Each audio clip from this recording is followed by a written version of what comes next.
André, por que o espiritismo kardecista, a pessoa coloca? Eu estou fazendo a pergunta de acordo com o que a pessoa está colocando, porque a gente já percebe a forma de raciocinar. Espiritismo é espiritismo, não é kardecista. Espiritismo é espiritismo, né? Mas estou colocando para que a gente entenda já o que todos nós, às vezes, temos dificuldades de até falar sobre a doutrina que abraçamos.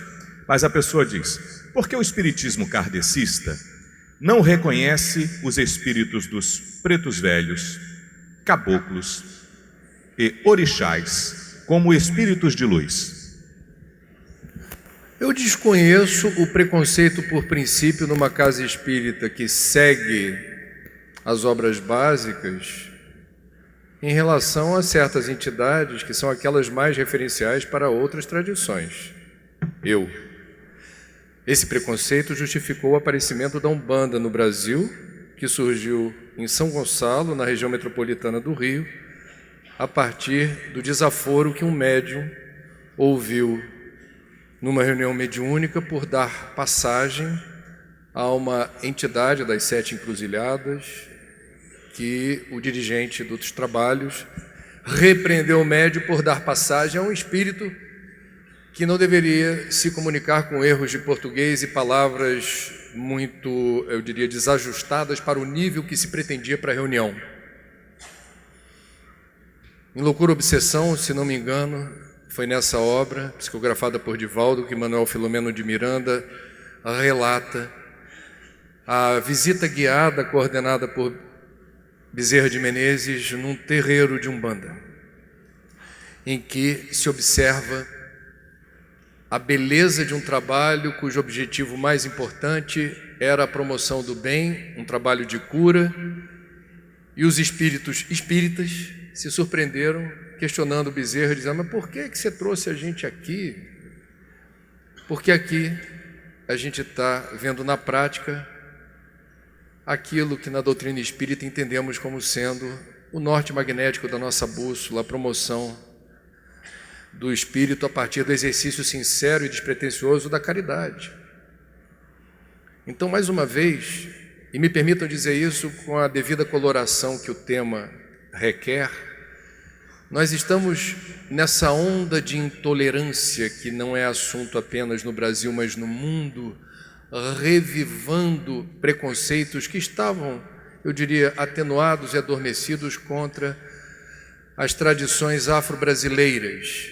No Rio de Janeiro, existem bairros inteiros aonde não há mais terreiros nem de Umbanda e de Candomblé, e os seguidores dessas tradições são perseguidos a céu aberto pelos criminosos que seguem determinadas orientações de chefes do tráfico presos no complexo penitenciário de Bangu, convertidos no presídio a certas tradições neopentecostais, que entendem essas tradições como indignas, vinculadas ao que eles chamam de diabo e que precisam ser erradicadas.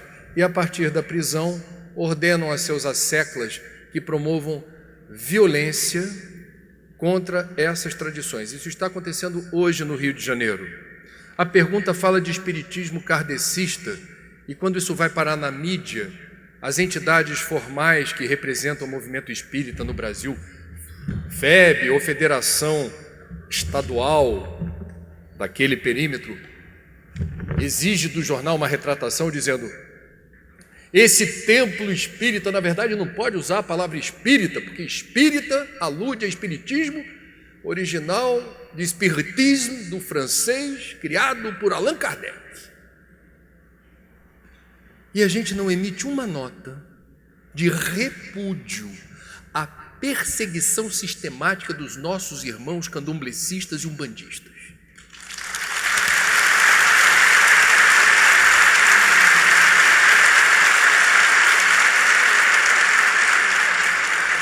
Isso é importante porque nós já fomos perseguidos. Nós já fomos, por lei, proibidos de nos reunir e professar a nossa fé. Entretanto, o espiritismo kardecista, só para deixar claro, não existe espiritismo kardecista, não existe kardecismo, não existe espiritismo de mesa branca. Então, nós já passamos pelo sufoco de não podermos abertamente professar a nossa fé, num passado não muito distante. E é curioso, a gente já sentiu na pele o que é ser perseguido, o que é ser patrulhado. Até hoje o Centro Espírita tem lista de frequência. Anota aí, você vai participar da reunião pública, anota aí. Sabe de onde vem isso? De uma exigência do governo Vargas, porque a gente tinha que botar o nomezinho nas reuniões que eram espíritas. Qualquer coisa a gente tem ali quem estava participando e por quê. Era uma forma de vigiar e de patrulhar. Nós sabemos o que é ser perseguidos. Hoje, nossos irmãos estão sendo perseguidos e cadê as notas institucionais dizendo: nós, espíritas do Brasil, repudiamos essa perseguição e afirmamos que esse país é laico e, pela Constituição, todos temos direito de professar qualquer fé ou não professar fé alguma.